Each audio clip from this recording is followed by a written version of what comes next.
want to talk about done? You think me confident? All me have to do is send for the new gun. Anything test dead. We just fly off those head. Down the mercy. Kill them. Look at dill, so the boy get killed. Look at dill, you get a sign on the field. Look at dill, the boy get killed. Look at dill, look up in the barrel.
Testing, testing.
Ko e te whamanato atu pe, o kia e o matapa e o turiki ko e ni e te whakto matao kono oku. Mo e ta whakito he ma ko e, mo whi sigareti, ko ata pe atua ke whae i whi. Ko e paa, o ku ata pe i kua ki tua takta kumene imu. Malo.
Ko le ke tau kamata e tau proklama he poni ki mua ia ko fe whakawheloa ki a te MC ke he poni laina tua kalauta nau i takula he tahe whituhiwa ko co-host ko he ngano mataele ka taki pe ki tō mui e tau proklama ka koe ni tau te watu ki he tau maasi ko kore ke he Palestinio Sele la salo fatai bonoa na teu o kun kataki ki fotutu mai pe me tua vai pe ki la katakai ke fe unha pe mo space que no tau fare pa ko ospe ko ia hokoleva ele tatari fai ele matahau lo tu kamata patere aliki pe hokoleva e hula pe hoko tai pe kui hena pe ti de se proklama mo te pire kai kore Palestinio sene ke kamata fotutu mai me itu e tau masi te tau vilo takai pe o takai pe mo te pire ko ni fai pa fai o alo ki tu a te hawa tu loto o hanga ke kau fa fe fa langi ko fa fe fa langi fo ke poni ko toke tā tari a uri a whiaki, te ke a patere ariki langi malo. Ke katake tā mea ke tā mai pe whasi maasi, kai whai anu foto tu e maasi mei tu ake nau ki whakanganga ki ai. Malo.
Malo, kata kainimita hokot ki lotu kamata, fae papere aliklangi. Malo. Kulua kata tu, kalau ada di kata tu masa tibes, tapi tahu tu kita tahu tu ibu bapa tamai, kami mari mari.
Malo patere aliki ko kone ke ta mea ke ta e mai ki fasi.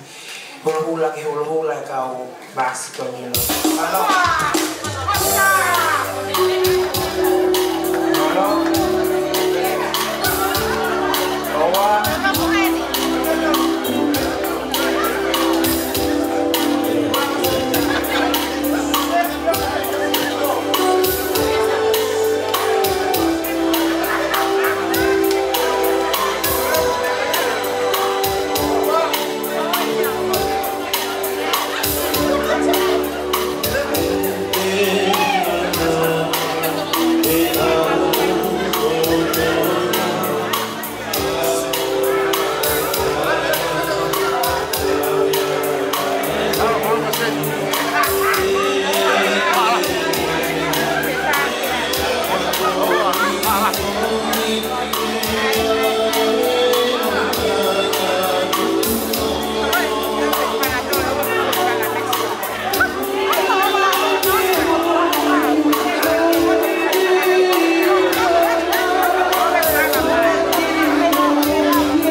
matahau ke lava mai ki moa o whai e lea taitari.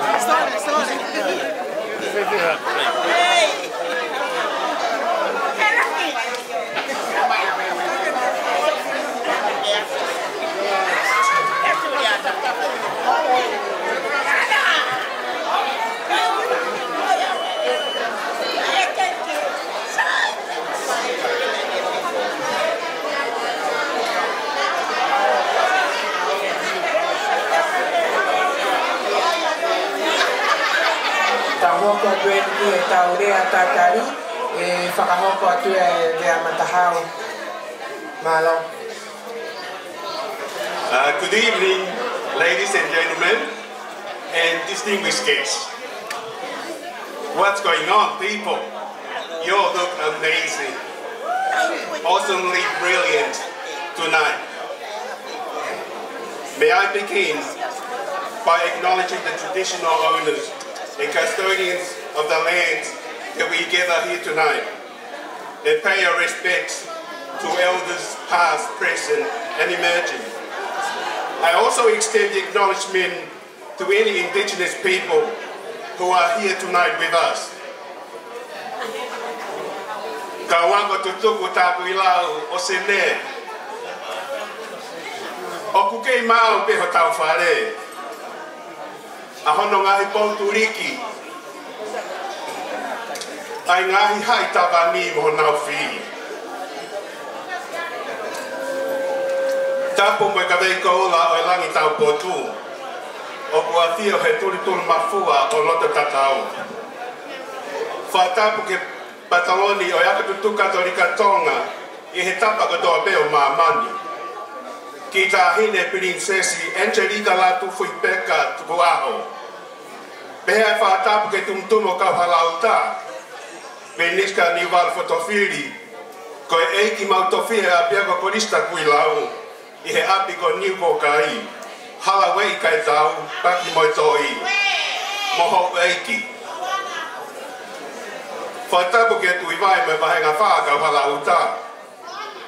Whatapu ke matapā puna ki langi. Moha matā pule.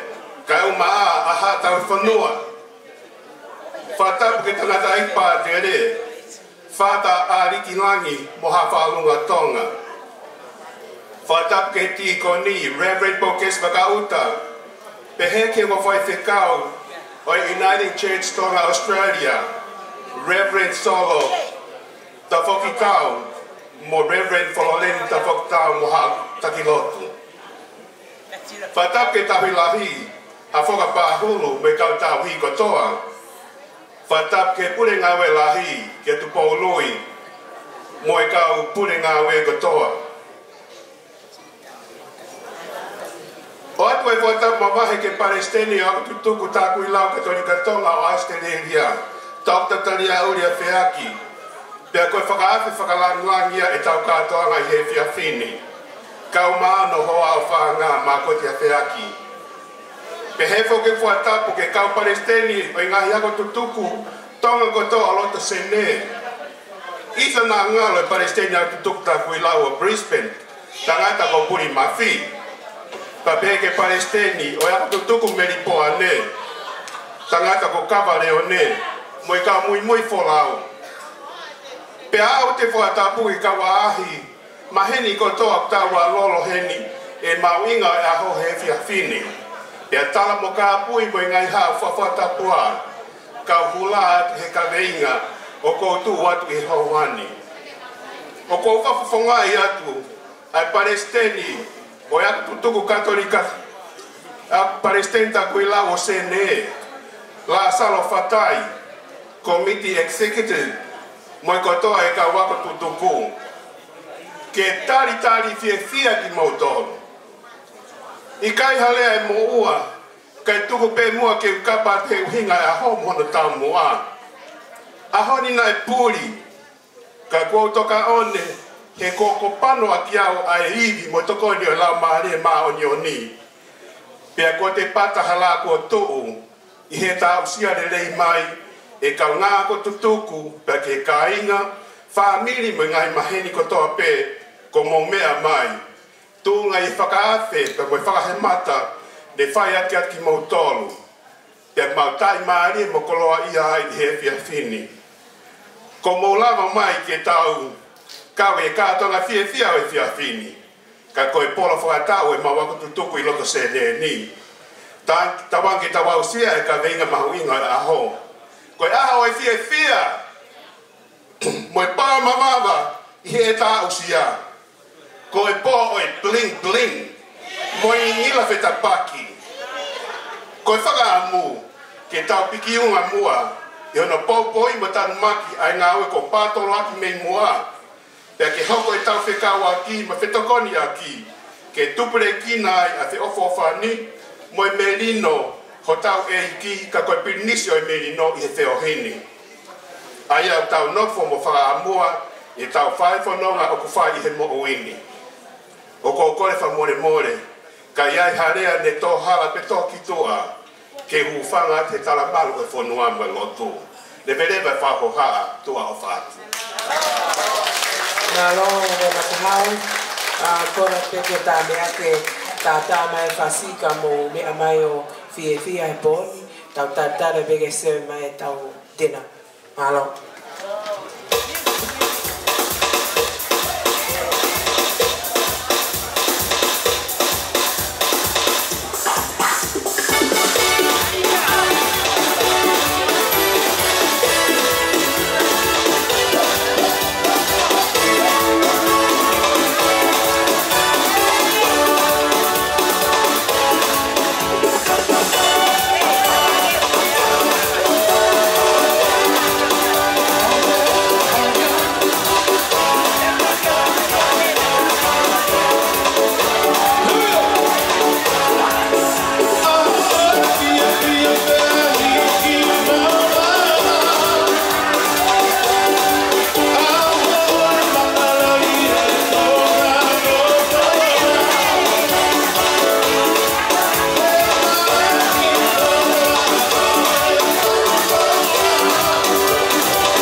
koe whamanato a kipeki guest, koe ka whakto matahu kono o turiki koe ia o kuiai e matapā ke te lawai ki tua o mama sigareti. Ta tau koe mo ta whaki koe to hema o ku, ta koe restroom i exit koe le mea koe tau tua e o ua e Petanaki City ni.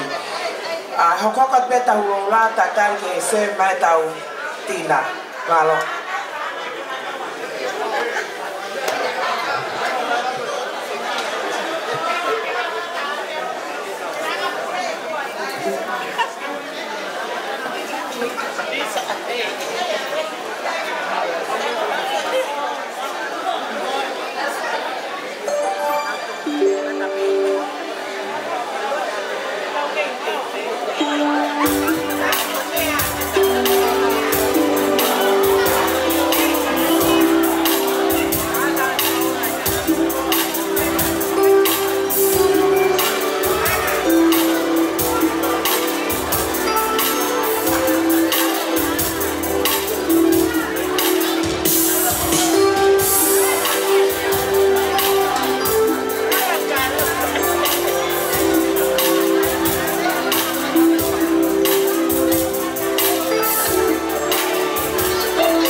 ato tupe. O ki ai e ngai pare makehe pōni. Ko e te unga le o mātua, te unga le taha, ko pare tolu. O pa kui ai mo e courtesy of Line of Fashion. O kui ai mo e whaauhi uolosi. Kui ai mo e koe Lucky Door Prizes. Ko ai mo ki whakanganga mo o seku. Te teo ni whaetau siri uolosi. Malo.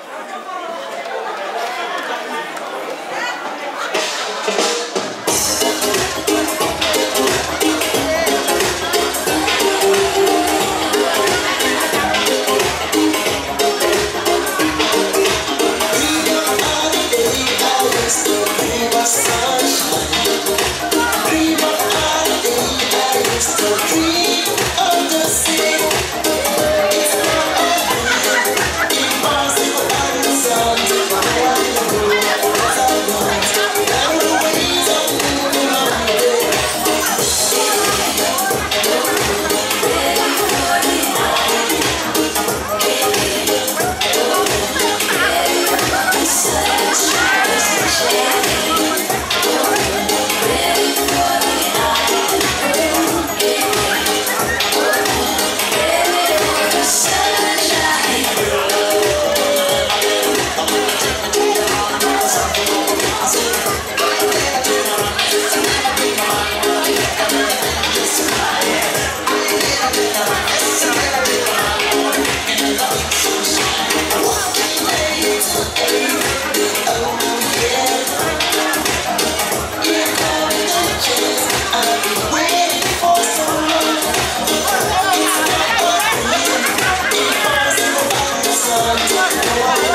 Kone whainga Maria ko ni ke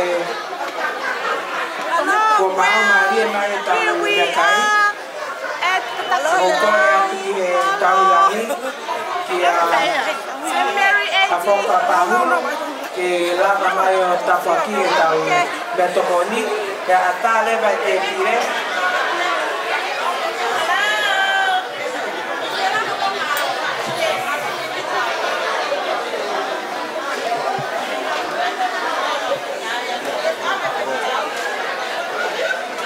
ko tau te pire ilo, ko te pire te whaki katoa matau kona oku, o kai te pire taha, ko te pire le mataha te whakto he ma, kai tapaki e tau me toko ni katakpe ki tau mui atu, kai tapaki e pahulu. Malo.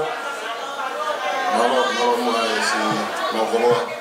Ko tau tu tapaki ne es whai pātere, tapaki me toko ni ke tau rote mostama ni maanya. Eglere o que fez um pouco mal faftaia a fina o mal colega o tapa aqui que não foi ele motor e foi o tapa aqui não foi ele motor porque tapa aqui me tocou não tem mamá que eu vou fazer mal que meu senhor vai fazer minha o meu mesmo coi que se simplestou com algo que uma forma hoje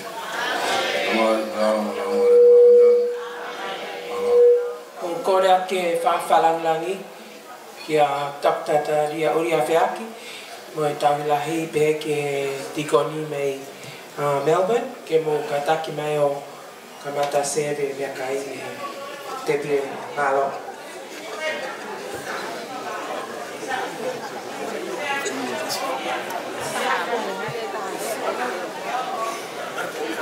Ke whakamanato atu ai te ka whamo whenaka mo inu mo kia e pāi tu ahengi mo lama kia e tau mata mo inu malo ko te whakito mata kono kukura mata pāi ki tu aki ai anga i e ke ta whakito he baka e turiki kia e whakanga isi moi hene ko situ aki ai malo.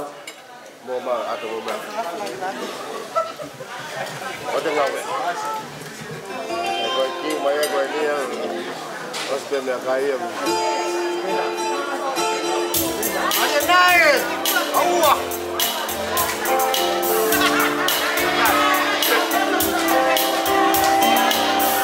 Aua mai lai. Mana mes.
Kamata ngendera Tawalunga e kamata ia he painia ka Sydney pe a hoko pe ka pau ko ha mo Tawalunga ka takio fa hoko mai ki moani ke ospe pe hoko atoi pe malo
Malo, malo.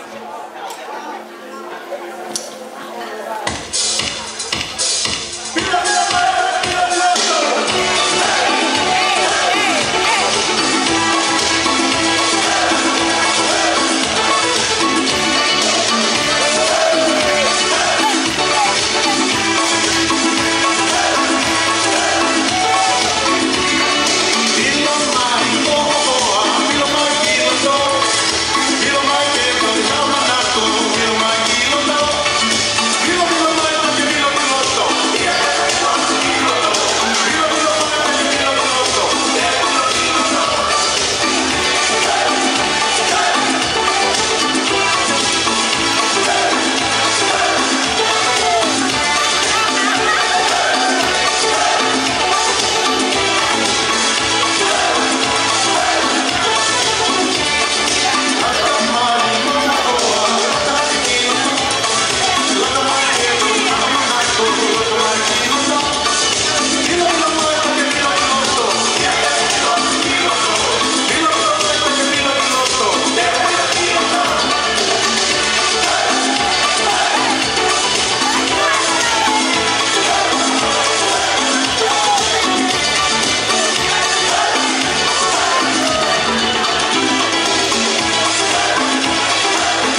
oku pahoko e tau Sivi Masi, a Sivi Walls, ko fai Sivi eni ko kere ko hio paretua, na wha manato tare nai ke mo ako mo wolosi ko tai mi eni, e taha pe whasi, pai la hoa pe haugilota, tātai pe ko e kere ko hio paretua ka me mea kilalo, kai ko ko lewa toi lewa top 3, ko ia lewa pale tolo, taha ua tolo, pa tene tohanga e ia para mai te taha ua tolo.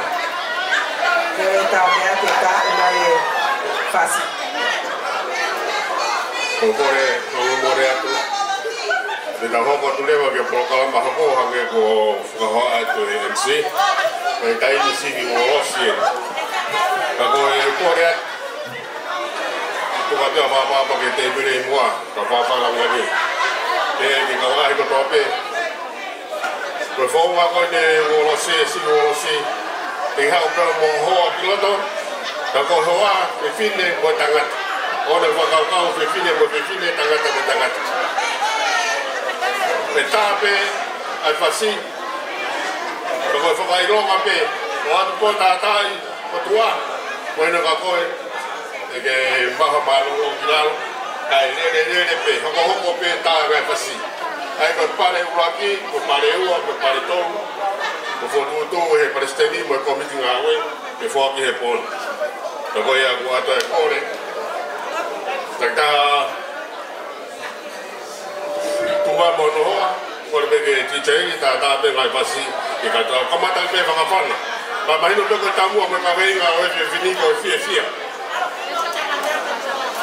O ana ke henge ho mutua ko ni o kuilo popoto he mea koni kai. Ko fia peko e tamua awe. Ko ha pe ha tungugo mo e kuanga. O whamu pe te montari. Ako moroto mo maha paha mo ita, ta taka whamore. Me toke tāne mi hen, me a kai sio tala o mamai, e no nā ka whea ka mua huu ke whakanono ai hoita. Ko ia ko kore ki DJ, ta tāma pe whasi. Ka kore atu, ta tāma i e ngahi hoa.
te masih ni kan ni.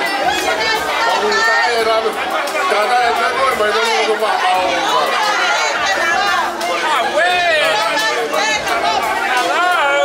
Awak masih ke pokok lama awak.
Hello, malo kere korio.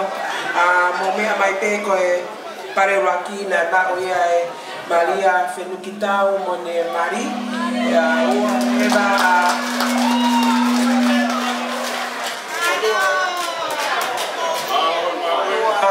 Lota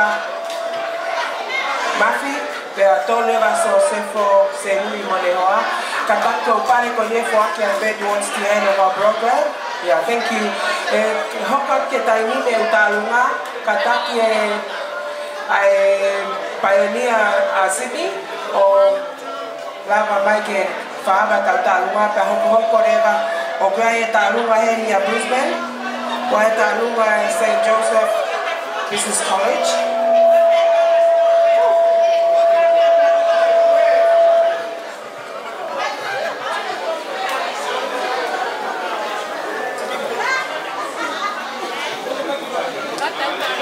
Kata Kuai mo talunga heni a Ampo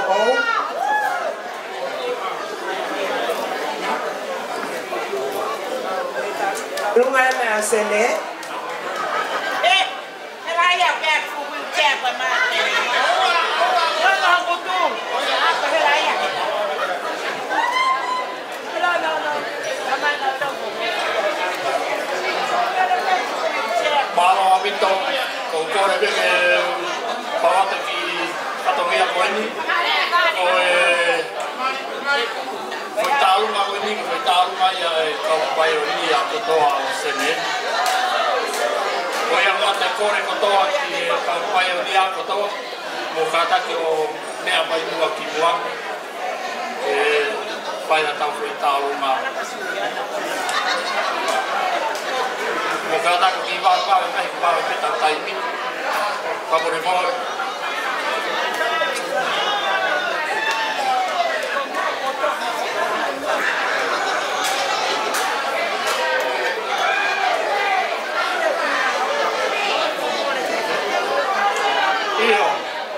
Kalau si main mah, lakau, oh iya, kita lagi, tanah dia, malam, bukan aja kau ini kayak dari tampil kelapa,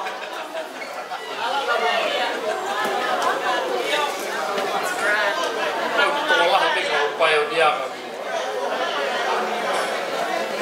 Voy a que está mi mano me ha estado pensando.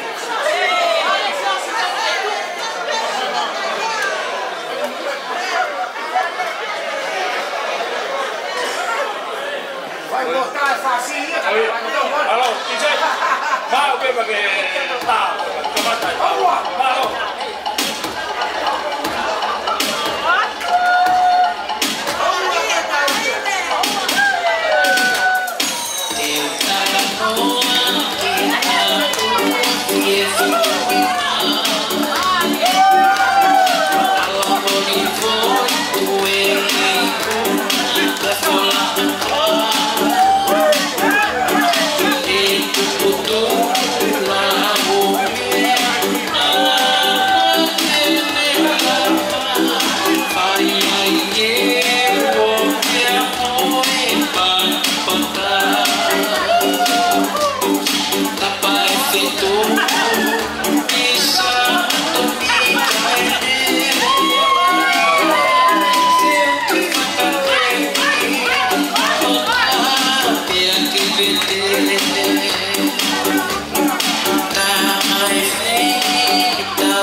ya que también que está muy fácil. Pero es fácil ya, pues también va que le apoyó a doctor Cariauri ya que es fácil pues malo.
talunga na ako.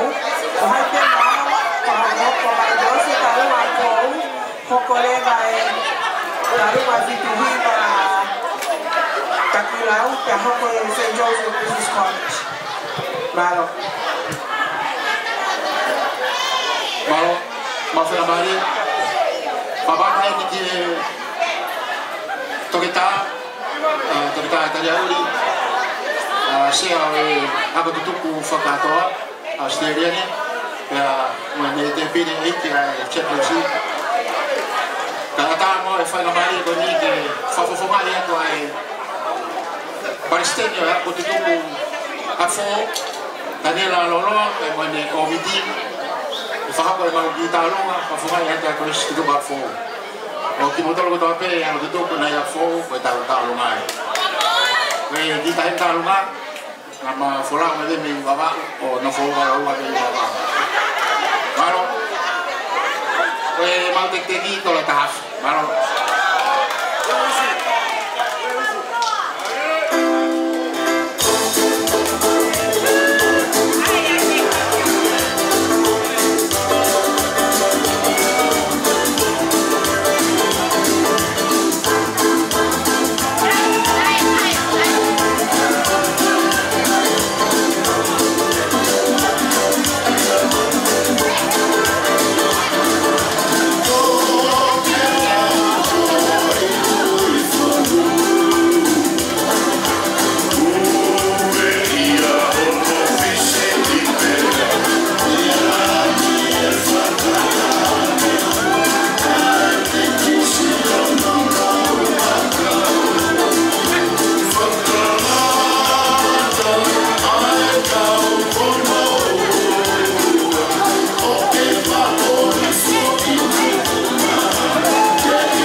St. Joseph Business College. Fahoko atuia he paresteli goinda lautolo. Mona Lisa atakolea maimoi. Iri goinda talunga St. Joseph Business College. Hoko atuia talunga taiva fituhiba kapuilau.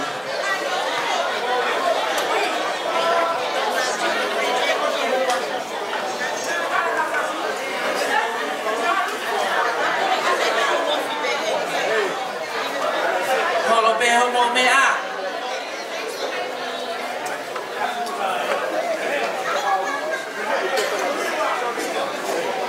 Moki sori atu aki ki heka katase kilea.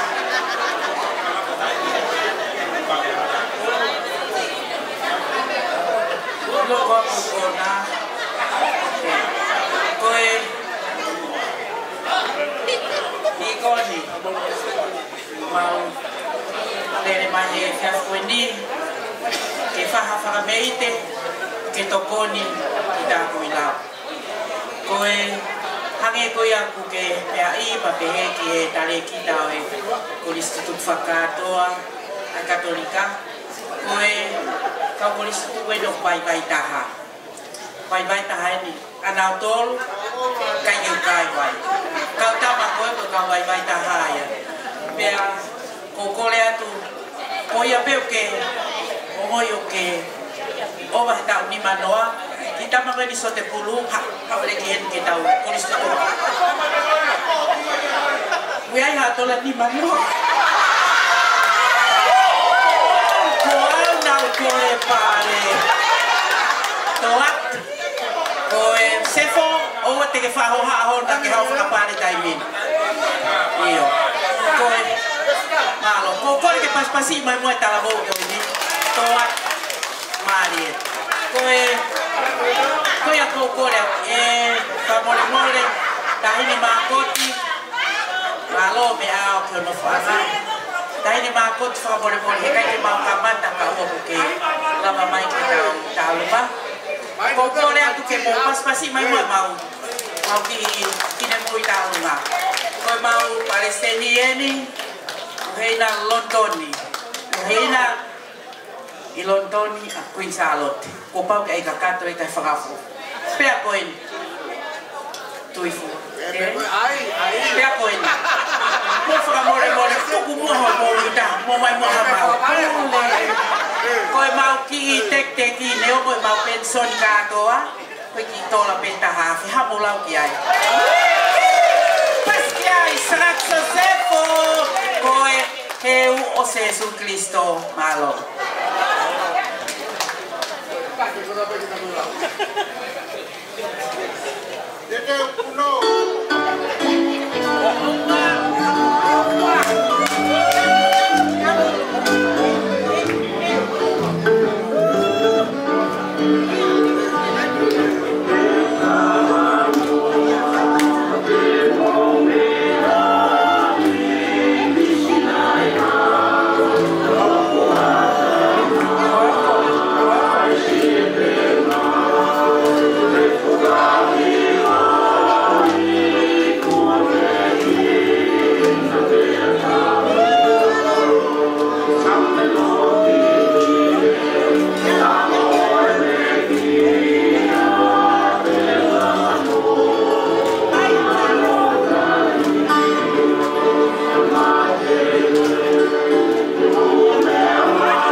Bahwa ko ini talungan na fituhiba takoy lao.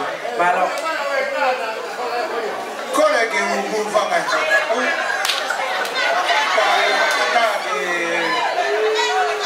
Pamete fituhiba.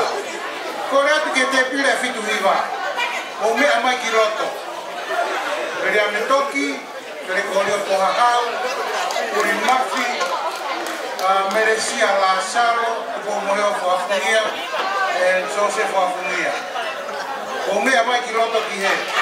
Pakuere vai mei en Kuritauma. O mea mai ki roto. En mo unga tu. Ki moa ke whai mauta o longa. O ko whakawhia tu heni. Fitu nima, fitu ono, fitu fitu. Fitu walu o takui lau. O koe pena ke ako. I takui lau I he ngahi tau koe ni. Mo kātaki mai. Ko mo tau te mo whai mau tau o lunga. Ko ki mau tau te mau whai e whakapare. Mo mea mai. Fitu nima, fitu ano, fitu walu. Mea mai ki mua ki he.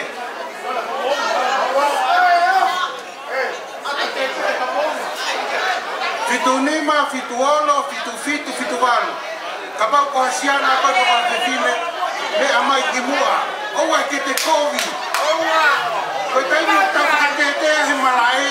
E ku ke hau mei whātumu. E ku ke hau mei wapa. Mea mai. Fitu walu. Palua. O te te mai tau whakapare.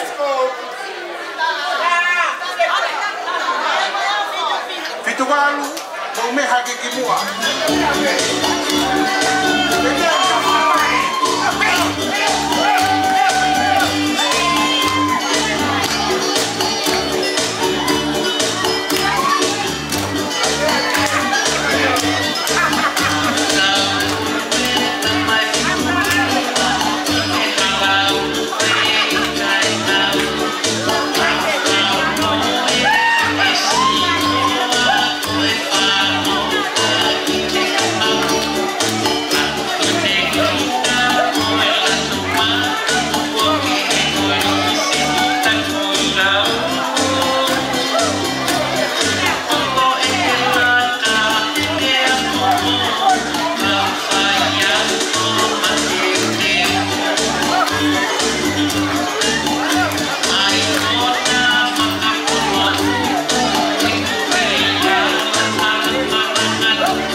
ke kainini ke talunga Brisbane.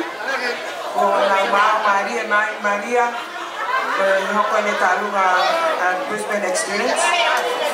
Te wai ki ai talunga St. Joseph Hapai. Ke hoko mahe tu a koini o Brisbane.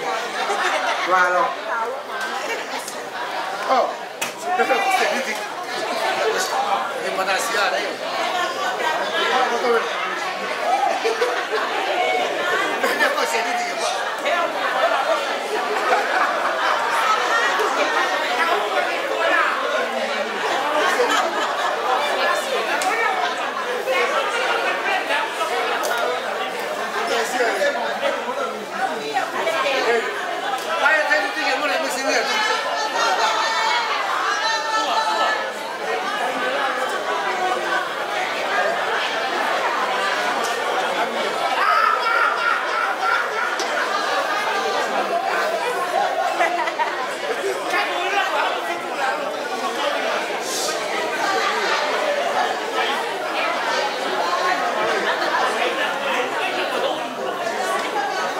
Malo lele kai na tonga ya te upu fanga pe he ngai whakata pua ko osi me mua kai whahoka te mua neo ko e nai oange poro kalama ke Brisbane o ko taha pe ta amunga he poni kai tu pe mua ke mau ki whaia pe ha mau ki tokoni he neo ko mau Brisbane ka mau anta ko toa mai pe i he komit whakatoa poni asene koia koe mau tahine talunga, koe sekretaria a Brisbane, ko Talenisita, Lopeti, Mataele, Mentalanga, Feremei. Koia, kaya te whakaroa, tamai pasi, malo.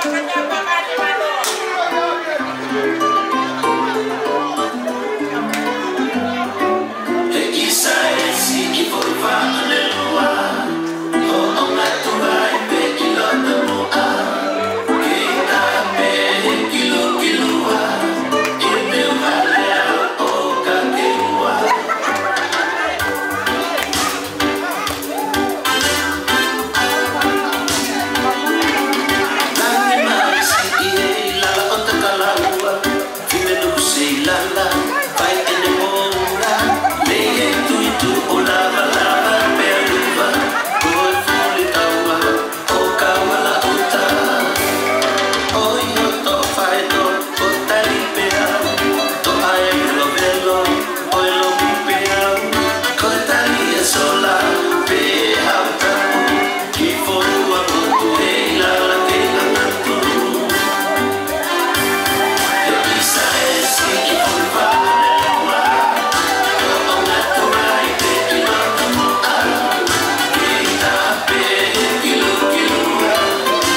St. Joseph Hapai, ki hoko mai he dua Brisbane.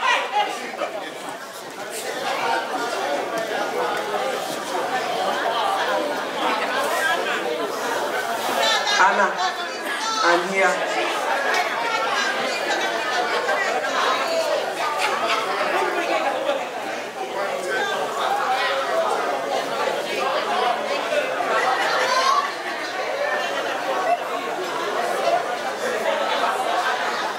Malo o pito. Karotu hake o whanwhanga o e kolisi sa hatu Joseph o Hapai. Mo kole whamone more ke te moto, kata ki te ke kia wangi mea ko ui koe ha PID i Hapai. Koia, takui lau. Koe mau se niti, koe mo e mau te ki, koe paanga e tahawhi. Kana e āwea ke mau Palestini Pea koe na ia ne lele a kiki whare mahaki.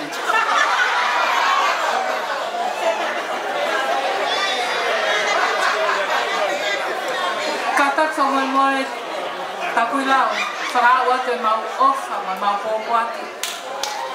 Kala monu ke te mo tolu, koe mau mea ofa koe pāmai tahawhi ka koena e toki ataa mai mau palisteni o toki o atu ka te mo tolu. Koe a pe malo.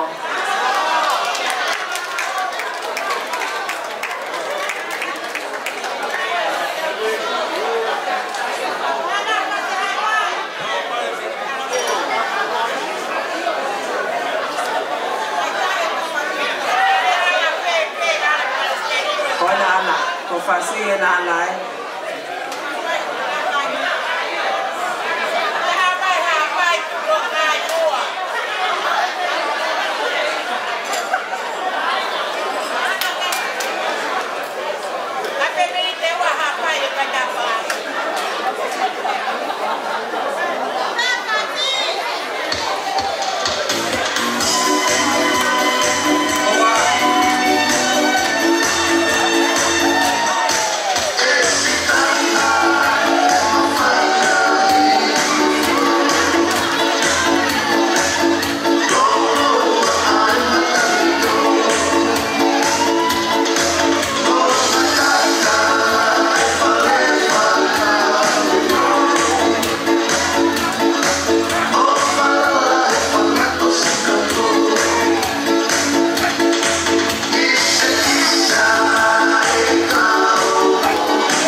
Fastisco que we imai kai ho ko mai taru ha ko toroa ayo mo fu fastisco ba de taha de taru mai tai ne ni loto ba de taha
Yeah.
Aluna Melbourne. Kami sama pakai profesi lautan Tigoni.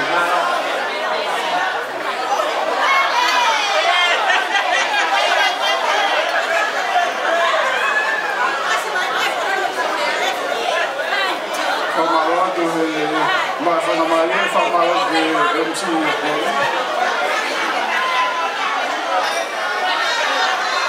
Kalau dia di satu luar tu dia kapu berdiri faham sekarang ni dia poin terlibat kali uli ya dia tahu lagi dia hafokan kemudian Tanto que quando eu que o como ele foi na Maria quando eu estava quando aqui caluma bebê me calua com tutuku me state obrigatória me boa me faz con fine cau be povo wat que malari o faz con quando eu vou mau tosi Kamone lea pegi tuku vaka ka fahi kaka. Lea kokore atu, komotoru kota pe umu fotu a he vahenga Victoria, milise mo e ka uaku tutuku koia, kamata me militu a lere mai ai ki Melbourne, kota kalumani. Lea kokore atu ke ku whanawako bea mi he koristonga. Funga mana moui, o mo hele de afin, mo me mai que tau ai e foi tau nga goni. Mawa bit.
ke para to mo to kana mo falo mo ko nga ko ki tai si ko ni ku tema ke mahajile popo mo ni tota taria uria fiaki ko taria uri foki ko palestini fakato aya ako katolika seneni pe ko ia o ne europeo ko fai mau fore que hay que ne peo fafonga mai chepensi pe moi kai na ko ia que fai maha to kon mata to ko kore tu ta mo kata ko ki faro mo malo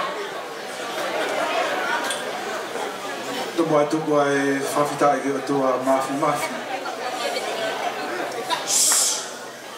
fai na si da mo i fini e koloa o e mo ui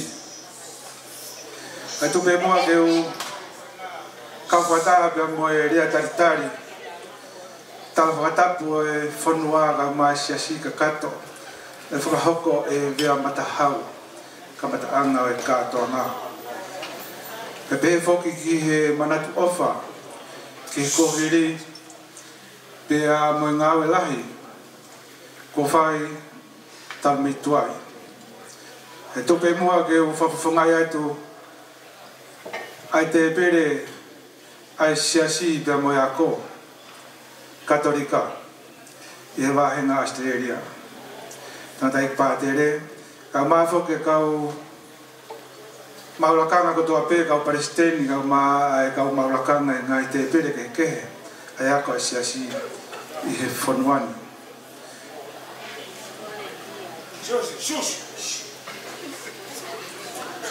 o kuamo ki motuani ai ngawe mo fai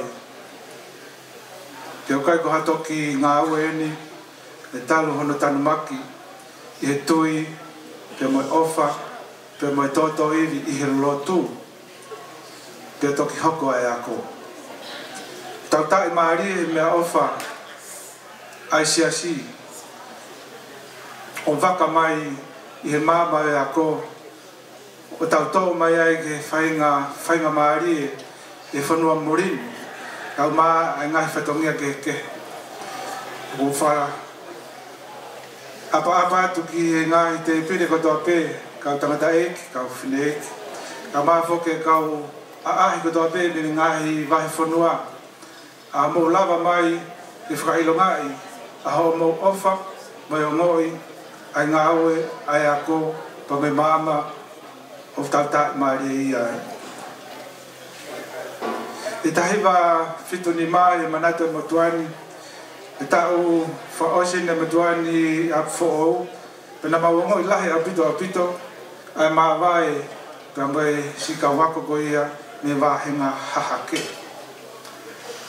na lagi pena hawa hahake pa fahinga mafana fia pota ngai mea e fonua ai faiva ta ngai oni mea pehe ana hirio ai musika ta mai mama na nau ha moia mei hahake pe filau bea e hake anga ia e ngai talafungani e ngai mea ke o tau fonua manatu foki ki ngai taimi goni e kamata pe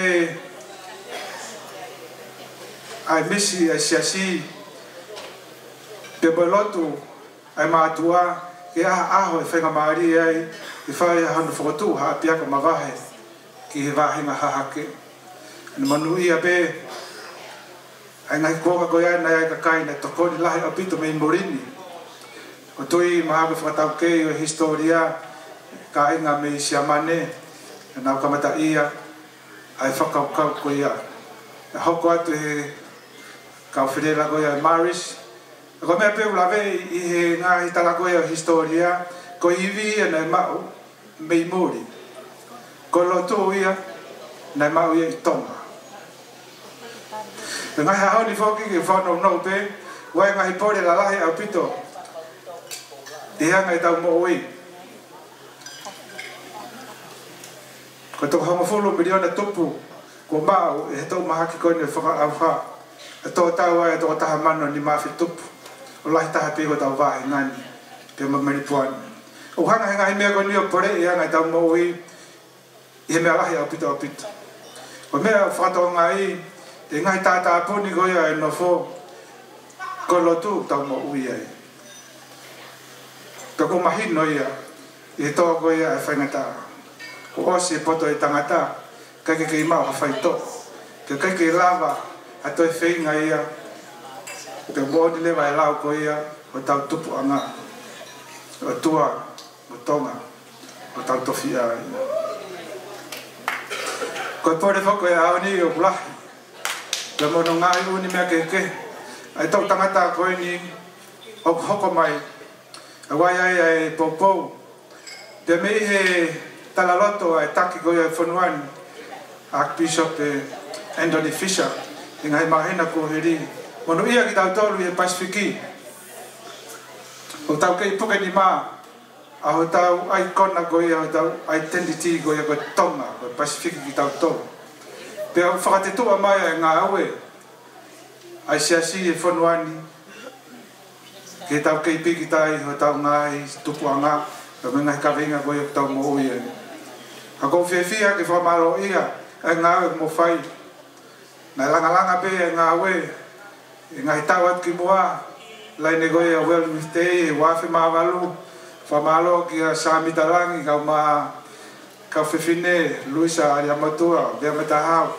motoru ai fofua kau mai e whinga ke tatanaki a si whanawa ko tutuku a taku i lau e neo pene toko si i he ngai taimi ko ia nai haa pe e loto ko ia o to wako ko ia ai sio whalala eiki pe mai ngāwe mateaki tau mata e ngai ahoni e ngai kawenga ke heke ko ia u whai ke ai ngāwe lawe i pe te pere koe ni whutua e mutuani e ngai ke heke o kai ko sene pe ko whanuani whakaloku fua ai toto iwi o mauri oa ke whenga ke whai haa koko ke teo ko ia e vaewa ko ia senturia e a koi tonga o kwai mea mauinga o e pore a honi lahi angi koe tau tui pe mo lahi koe tau ilo mea a pehe tokua ko lahi e ngahi whaki mai e mama ki tau ngai aki tau pore i rewa tau mo ui tau haa pe e ngahi tonga mo ui e ngahi whanua mori kau e pe mo whanuani a whenga koe ke tā palasia koe e tau ataina e tau lotu e tau ako e whai tau ngai whatongia ka hiri o e tau mateaki e ngahi kāwei koula o tau tupu a ngai tonga kau ia he mea maho inga whau a pitoia e wakai e matuani. Au lahi whaka ngai pore ko ia ki he tau whanau pe koutui ko ngā au koe ni uteu ke whai koe e kahau ia e tokanga lahi au pito e tau ngahi ngā au e ke ta whaki ko ia. Whamanu ia atu e ngahi ngā au e ko lolotonga no whai na mo te waki ko ia ka tonga ki tonga. Whatawange pe ke lahi whamaro sino ki tau te au ki au tau ki lava peo maa whenga maari i tau kau atu ki kātonga ko ia o e tau lima noa. Whamaro lahi a pito ki si kāinga ko ia mei Brisbane, mei Tuane, mei ngai whetu. State ke o mo lava mai, koe ka mea whenga fua o mo lava mai i heanga i tau nofu for Australia. A ko whiawhia pe ngai pe si mātua tau ki ngā whakata pe si kau afo hoek afo na hen si fae foke ta ngahi ako tutuku vena veli hangana ke tahai kau hei ko tutuku to lava no ta fitu mo fulu o go me ato tai maka tahai kau ko tutuku afo ku go hop tafaki ko e afo no maf pe kau ko ki moa o pata fa pa la he pe te mo to fai pe ma fota mai ki ta mita mahina pe te mo to koe mawhana ko toa peni e penuke. I tau ngai rea, e whai he kau holo mua, e ngai ngāwe, e whaholo mamata. Ano whenga ke fufu i pe, ai mawhasia e whatokia, kai hā, masani pe, ai whalala o tua. Life goes on. Pero la hangi koe whenga taa koe, tau moi koe, hangi koe pore koe ni, e tau maki koe ni, e pandemiki, mak whakaaua. Ko to ko ia e voke no ko ni tonga ko ngai me ke mo i pe a une pore i tau to pe te tau a si di farala i o tua pe ka Ang pahino pito pe ne ha mo mai fofonga ai whakawhaofa mo ngahi fuaki I lotu te mai whai whatongia.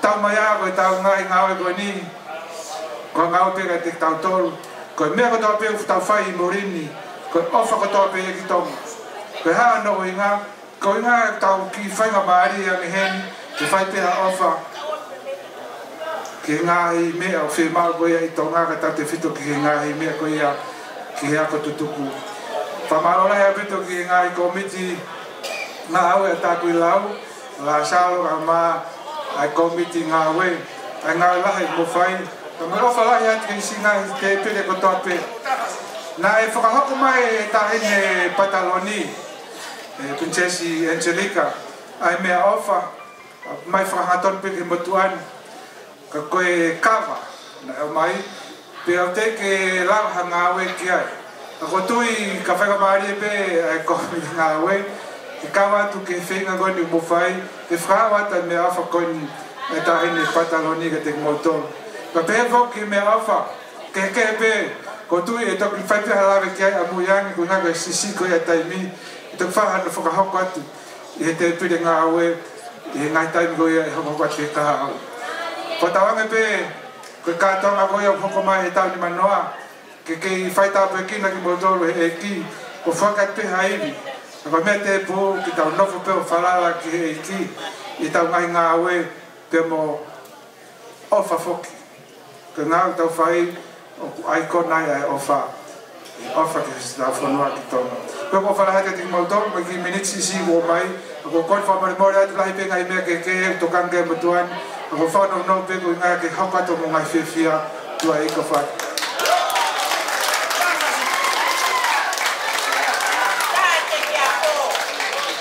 Malo pito ke whawhalang ni Dr. Taria Uria a Feaki ko e talunga tāpuni whao koe Pinsalote. We, kataki at kon ke ito ilahi pe kau talunga na Pinsalote. Malo.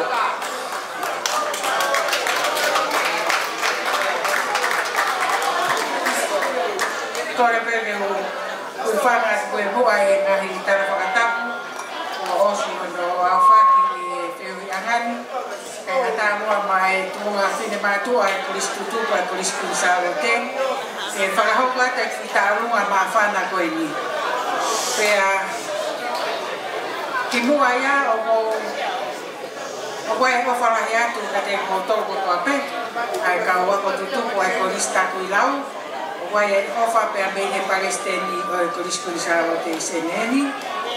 Lea a whai ke kau wala motuan. Ki e ngau o mo whai. Lai whakaamu pe ke neiheni mo ki tauton. Ka kuai e whatongia. Pea koe mau tarunga. O ku iai pe whoki e mau kau o kulisku tupu. O nang mari ki ta kui lau. Pea o iai pe mo kakai na mo whaaloi aki.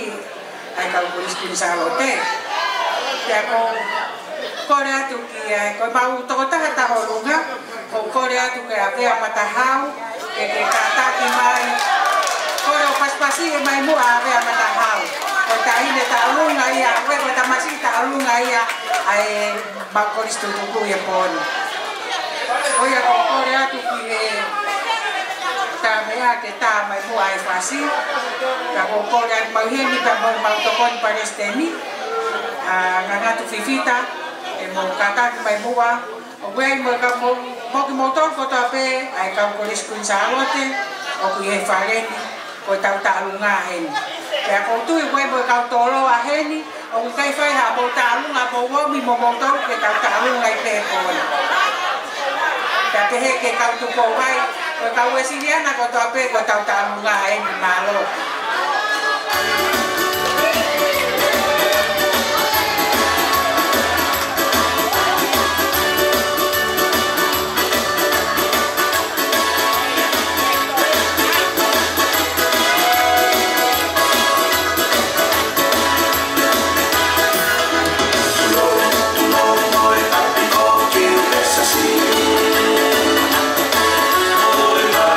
Tika he a whakatanga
Malo pito kutsarote.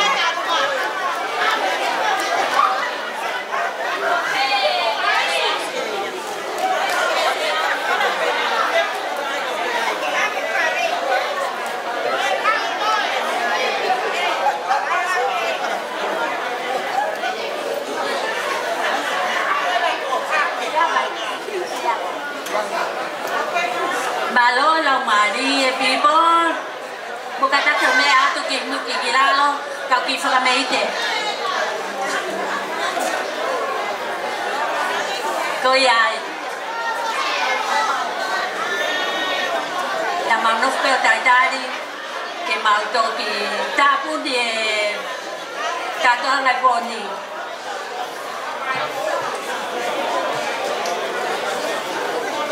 apa calm down.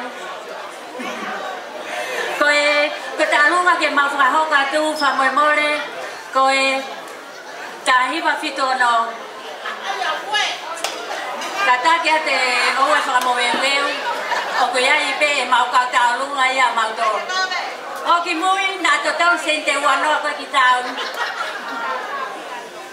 Coi ta luôn ai để ai phi tổ nó. Ta cái bé ai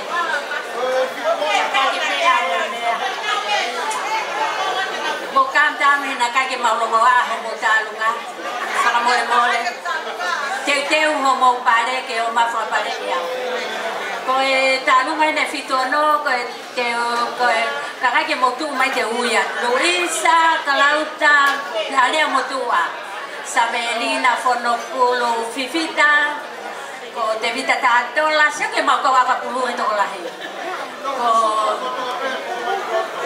Kato ako yung ke me ahifo ko ke ilo ko ke fituono ko taktai mien. O ay ke to lalo pati. O ya mo me amai. Ta un dia pe fituono e po ni famol mo ko ya pe. Ka fasi tai ne Luisa le mo tua. Awe. O la wa. Oh Maria na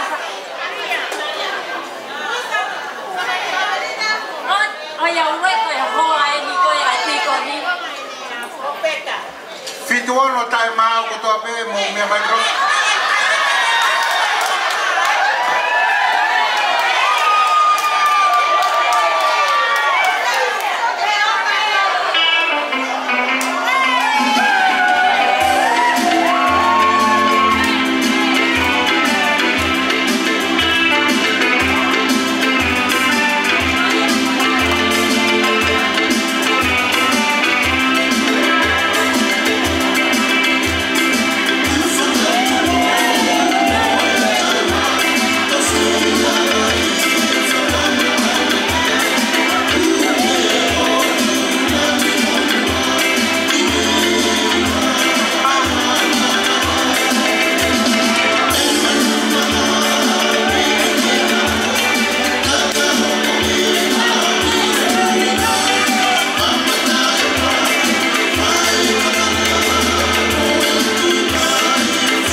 talunga Maria. Te watu e ki ke talunga e koistonga o whao ko mai na talunga ma whanae. Malo.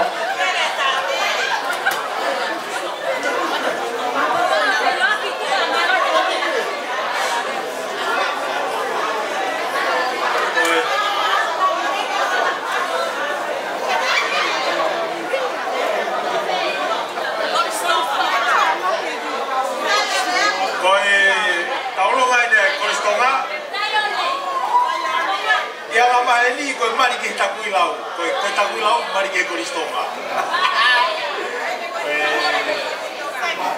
Ka motor pe na e fie mari ke koristonga. O ke koristonga wala ko motor. Ko motor ma ke koristonga. Ko motor ria tu yo. Koristonga. Mai ange mai. Kabana mo ilo ina mo mengangana na fulori ko koristonga. A ferere yang ko takui lau ko tan sosial. Oh, anche te amo, anche. Ossi è tra sociale che avevo non fu solo la paga, come si vuole che mi dà mai tanto il lavoro. Tava si. Let's go.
Talunga mafala e fa ko boni nalo ke tau te wa teni ke ngahi fake ngai pare mana tui ko e hoko no tono e tahawa full stop nalo takma fast disco ke disco e kaiga ke na u filia Kivo padau tama paske da hokatu ko e tai viene to wako tai va taha ko tau heli ko e koristuku ko tau lahalanga na ue te apia ko taku lao so tai mi leva ko foka ha tu hok tai va taha e poni o go ma loi hosi para e wa no ko e tai va taha pe he poni o tu iai e maunga ue e kamata he kolista kui lau i Samoa. Toe, nobody has anything. So, kapau o fu maui happy, use the resources of mo maui muri ke apply ke mo lava to kon kita kui lau. That's exactly what tahima malu tahati. So, koi maulanga ia o kamata papu kolea. Anybody want to buy a loi hosi, come to me tonight, $20 each, and take a visita, $20. Tava Fasta Disco.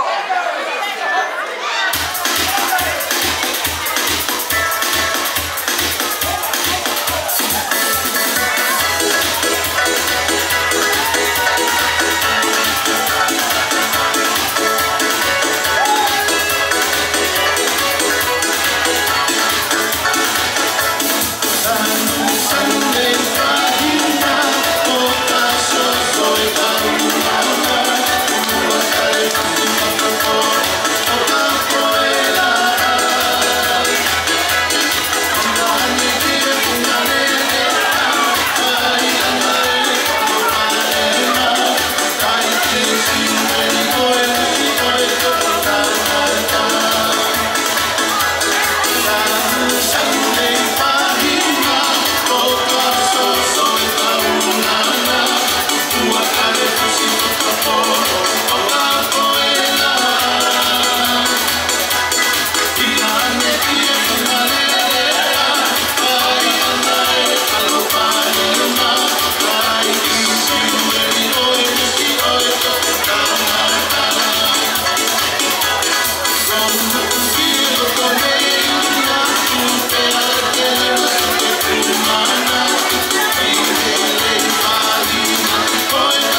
Tony te lima ta pune tau pagoni tua, a feva apa te tanini ai pakatau tau na. Can you turn on the light, please? Ene hospeko ya mo fateri hai te au ki hokota hawa. Can I have the lights on?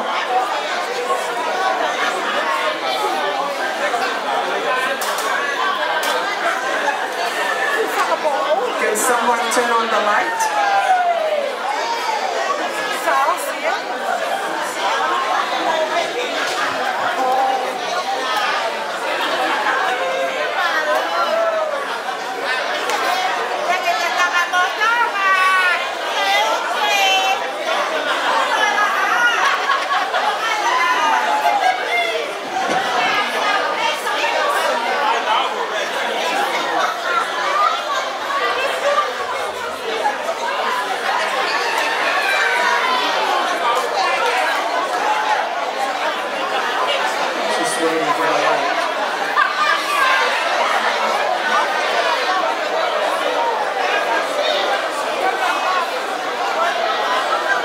Thank you. Pia whakahoka koe whakatau tauruma. Tarunga e Pioneer Sydney. Whiunga me panga e wā whēni mangeau. Tarunga ako o. Whiunga koe tā whēni mangeau whanima. Tarunga e St. Joseph Business College. Whiunga me panga e tā whēni mangeau. Tarunga e tō wako whituhiwa o takuilau. Whiunga mo panga e tahate, whangeau, tanima. Tarunga e Brisbane Experience. Whiunga mo panga e tahate, manima. Tarunga e St. Joseph Hapai. E tō e whalahi mai tahate, whangeau, nimanoa. Tarunga a Melbourne. Whiunga mo e panga whangeau, whitunoa. Tarunga e Queen's Salome College. Whiunga mo panga e tahaafe, whangeau, manima. Tarunga e tau ex-students haiwa whituono. Whiunga mo e panga e nimangeau, tonoa. Tarunga e Koistonga. Whiunga mo e panga e tahaafe, tonoa. Kataki ke mahoka mua ke kifaki e maupare, hospeko hapa mo tarunga e peke e ikuna. O tahawape, tau tāpuni. Malo.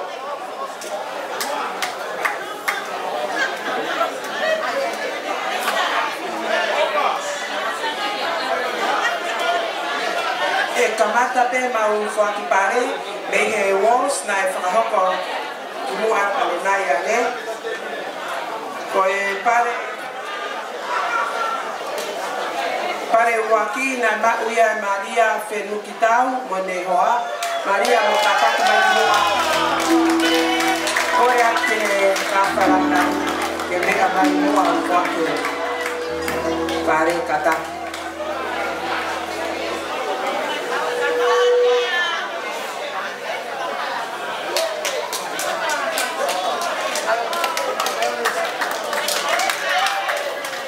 Malo.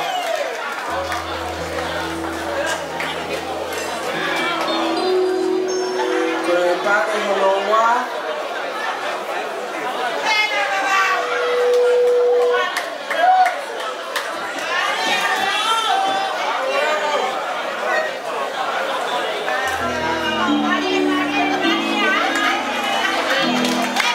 Ko pare holoa, na uia e whanua mo lauta mafi.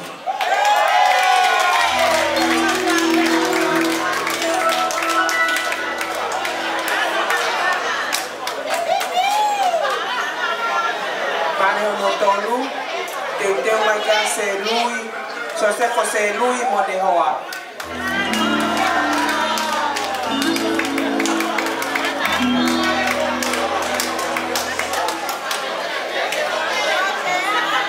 Can you please turn the light on, please? The middle light. Tahoka te vaini ki he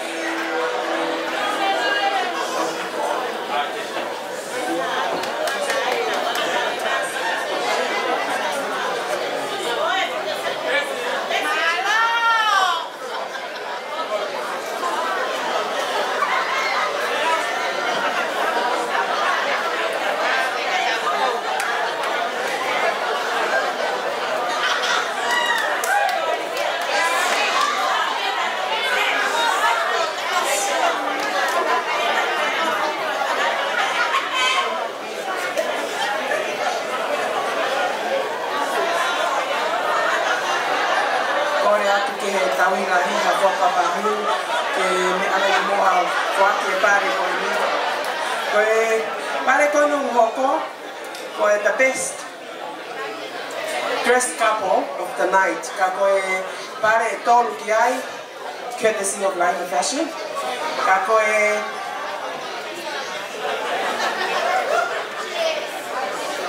tau pare uaki.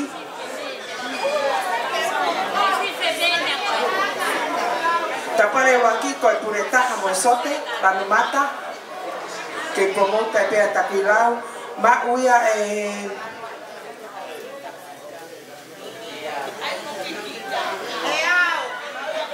Pokesi Bakauta mo peka from Melbourne. This is a size 2X. Kora ke tiko ni mo peta ke mo lama na mua. O no pe hao pe outfit ke mo ua.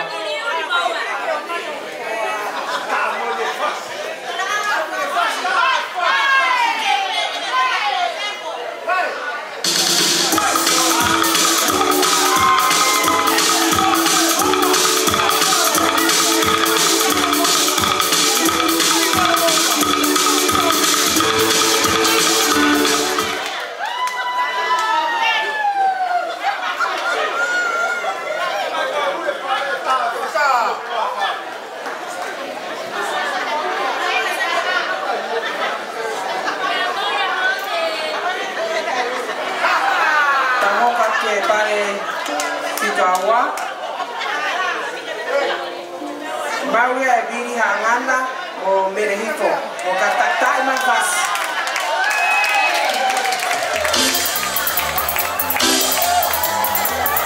Kovifo.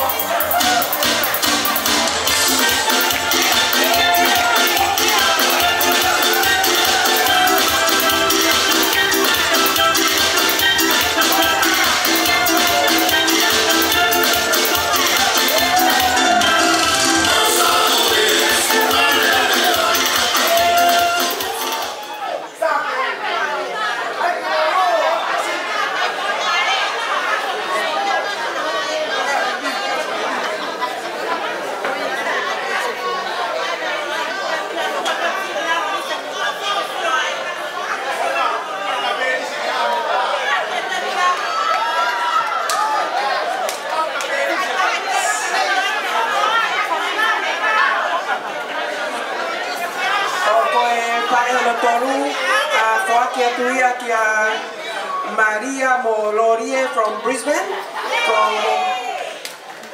That's the third well-dressed couple for the night. Diamond Fast.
Price tonight. Oh, kau pe mau pakai hal mengkiri pine kata.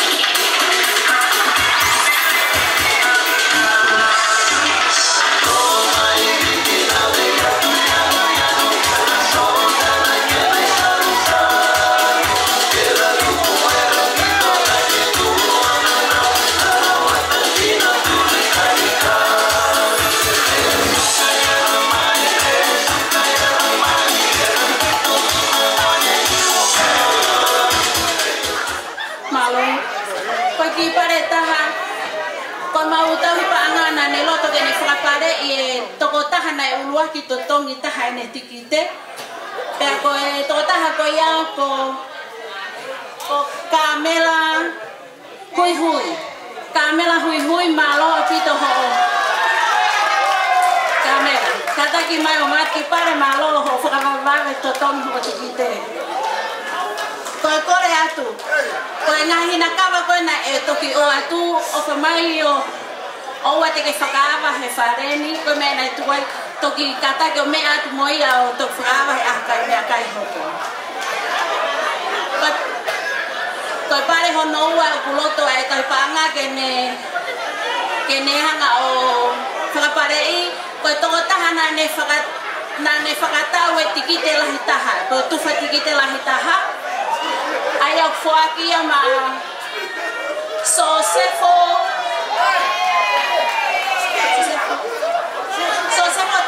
afuia afungia koko e ke mau e pare tō taha whakatau tikite lahi taha malo peto katake ma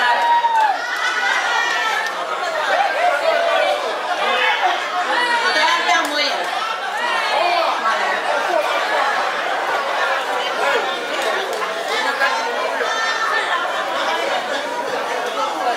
Kataki to e whalapa mai e tālua Melbourne e tikoni o tahawhe. Maro tikoni.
You got me tonight.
Wow.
tala whakatoa e tau polo he pōni. Koe hoko pe taha wā koe tā pune whareni. Koe toi mīte o fulu e. Ka taki o kō whakamorimore atu ki koni po kesi ni whakauta. E te teu mai whai tau rotu puhe hiri koe lea.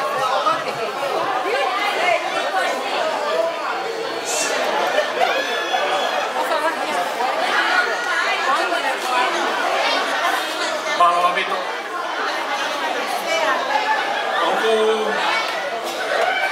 Oku ka te au e tio i he koro en.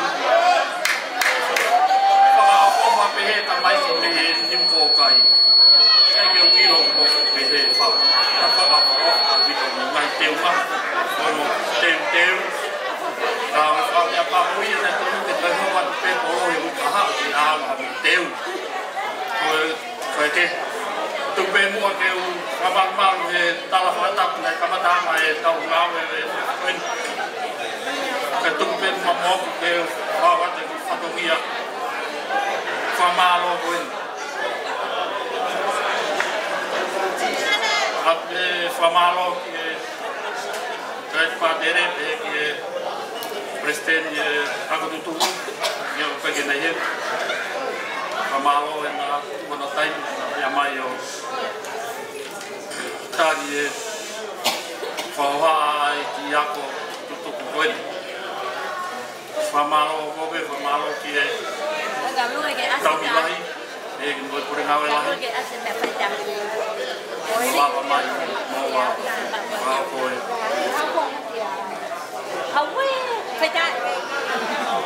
Whakato e ngā koe, kai ako. Whamalo koen ki e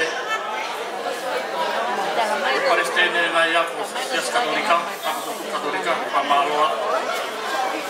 whamalo atu o mo tarian, o mo mea mai ki tau kau ngā kau whaetaha, si mau whenga, ki si o mau apiako. Koe whamalo makehen ki e Kurisi Pinsalo te, whamalo lahi a pito e tingo tolu. Si o mau lawa mai, e ki toloa, e ki Kurisi Kuatere, whawhiawhia o pito, lawa ki mahino mai u whai e ngāwe whakata. Whako tui pe ofa ke hoko pehe ato i pe tau whengawe a ki e kaha. Wea te whamalo lahi ka tingo tolu, e mo ngāi tuka mo taimi ka mo mea mai. Koe whamalo whaosi en ki e me mi pakotoa e ako tuku o tāku lau. He pōi.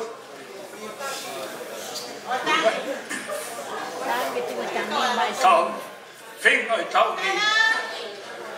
Koe whenga nai tai e whai wha Amerikina kia. Koen mo tau wikuna, ko tau hanga whawhiawhia e tau ngai ngāu e ta o ia i ahoni.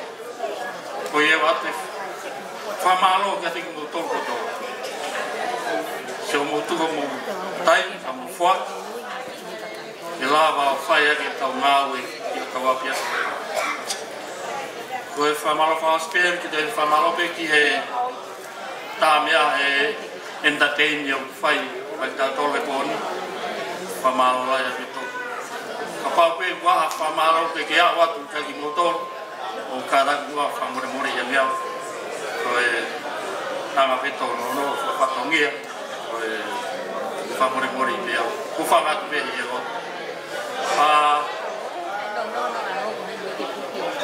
Ko kore me mua ki e tikoni. Ke nau me mua whaha e ola e whenga banga tōni pa mo whai e tau whaosi. Ko ia me malo.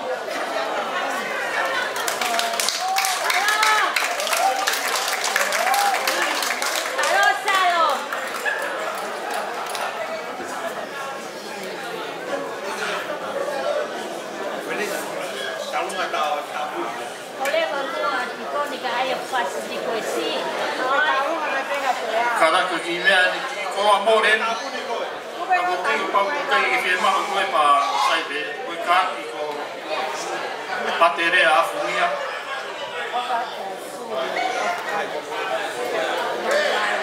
Patere a funia. Koe kamo inoa e ui.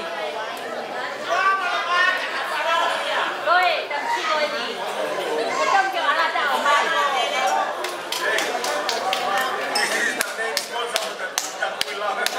Malo. Natunay atele nga ngana no ai halo chakula. Oa, o sponsor ya le tio takula. I mote. Whamahangatu ki Kanadai ki Palestine, ko istutu ko sene, lasal whakai. Pea ai whainga maari e koen, ko omi mai motuan, ki whiawhi koen.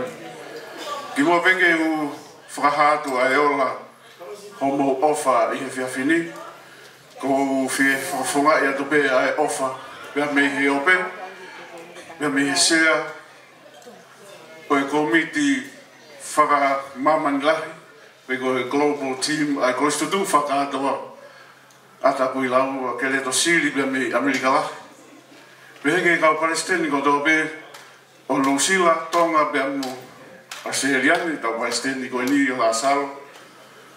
Pia pe heke a pāte lani, pia mo pāte le ita kolomatani. Ai o whalahi, kia te koe Palestini, la salo pia mo timi ngā ua. Pe heke fofonga ngahi ko sutu ko tō pe o kutau kau whātaha i whiafu koe ni.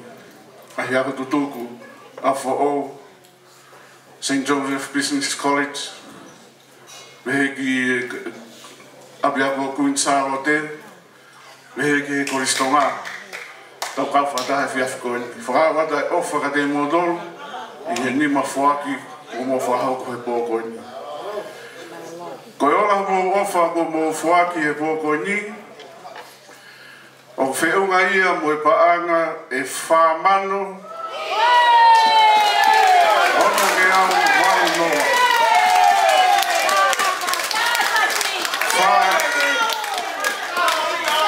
Whanoa, ono maru noa. Kataki o paspasi mai e ku ofa wau koe. Ko mo whaki e pō koe. Whamaloa te begi e Palestini, maro moa pe mo leadership team, pe mo e kauwaka tutuku, maro e Fuak, e me he kato o e Masiwa, kato e whiamo kaki e pōkoina, kohi pe o e tamatangi mai pe me api ko ni kokai. Mo o whalahea ka te me modoro whatawangi o tua mafi, whaitapa kina ki modoro i ngai tō whatungia ko tō pe hala whanonga. Ko e whakaria o Fuaki ka tēnā. Ko le peke tau whaosi e whiawhini, ko le atu ki tolo. Kataki o hua mai e ala maria hawa whaosi a ke tau loto. Ke tau loto e wawhata mai pe mo e aro mo la maria e maarioni.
mafi ko mau tamai tangata a fiona. Ko koe o tua oi o wha. Mana ke o wha e ki mau tolu me he ka mata ana. Po koe ni o ku hape ai. Ai lau maari o e ofa e fiona. I he whoaki pia mo e whora nima. Kua whai he ka wakototo. Ka uma a. Si kaunga whanonga. Kaunga maheni i he hoa koe. O whakawhita ia ki a whiona ta mai. Ai ofa koe ia ko ke whakarotoa. Ai ngahi nima whoaki he pō koe. Whoaki ho nā uiwi bea mo e tare niti ke whakainasia ki nā toro. Ko hui be, ko e tamatangi mai bea me he api ko niu ko kai. Wa kore ta mai whai tāpe ki langa e ofa koe. Ko ke whoaki he pō koe. Whatawange ke ngau e aonga a ki ia. Ki api ako lorotonga ko tāku i lau. Ke hoko atu. Ai whenga whakaata mai. Kai amo atu. Ai mo ui e la maari. Ko e tamai e poko koen. Ko ate maulotu ki a whiona ke whai tāpue kila ki maudolu koto be. Whai tāpue kila si ngahi loto whare. Ngahi fufonga e whaebu me tamai. Whangatoko oa me tu whaafine e whiaf koen. Ko whai a vai manawa. Ko hui be. Ko e ofa e a whiona. Ko ke whakarotoa ki nā tōru ke whai a whuaki maa o onga i whiaf koen. Amanaki e ke mau tutuku he pō koe ni e tamai. Mau kore lau maari a whiona. Ke whakafuki hao ki mau tōru ko mau ngahi whakautua anga. Malu e peki mau tōru me whakatu tāmaki e whanonga a ki e whiaf koen. Ka mau ha mālo roi e whiafini. Whalawana ka mwe lau maari a whiona. Whakaiuri a e peki mau tōru. Toi whangona ki mātore pungina mono ngahi koroa wholofora. Ka mata anga o e whahaita o e ate vetu. Toi whakamana mai ka teki mātoro e tamai. Ai ngā ui whakamo ui ko ke whai ke whahainga ai tangata. Mau taritari ai. Ke whakamana tua ai hara ere. Mo e tupu tangata ho aro. I ho mau roto nga. Ko ia ta mai ma korea ki a whiona. Whai tāpe kina ki ma dolu he pō koini. Waka mau tutuku. Tau kawha tāpe pe ma whiona. Koine ma rotu ma hufangatu alo. Ko se Jesu Christo kako mau eiki. Na wange hifo mai tāpu ake o tō mafi. Whai tāpe kina i begi mo dolu mo ngahi whamiri. Ie wawhai ta mai pe mo alo mo la maari e maanioni. Amen. Alo, ko ki me tāpe nei ngaro ko whema wengi acknowledge atu ai tangata koe ko lano ia siri bea mei California, Amerika. Tau kau whataha ka koe ako tutuku kono tuwe fine pioneer Susana Siri bea mei LA. Tau kau whataha e pō koe ni e whenga paanga koe ni ai koe tutuku. Kono tau ki paspasi mai lano ia welcome. Ki he pōkoni o whātu. Kataki kore mai meresmeni e whare. Tau mātuke tai nimi. No kataki.